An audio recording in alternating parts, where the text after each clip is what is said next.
தூத்துக்குடி மாவட்டம் சாத்தான்குளம் அருகே காவல்துறை சிறப்பு உதவி ஆய்வாளரின் கணவர் வெட்டி படுகொலை செய்யப்பட்டார். சாத்தான்குளத்தில் எஸ்எஸ்ஐயாக பணியாற்றி வரும் மெட்டல்டாவின் கணவர் ஜேம்ஸ் சொந்த ஊரான திருப்பணிப்புத்தன் தருவைக்கு சென்றுள்ளார்.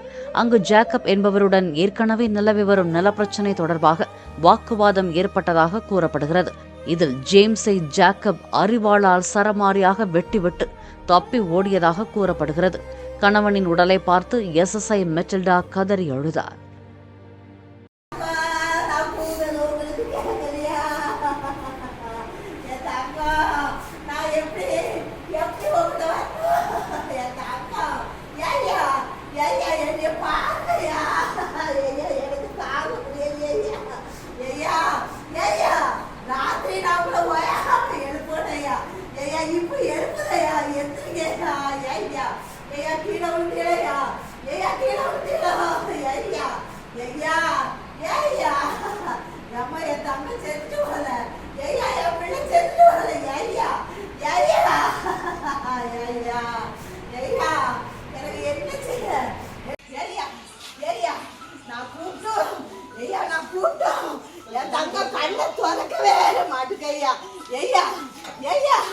என் தங்க கண்ணை திறக்க மாட்டுக்க என் தங்க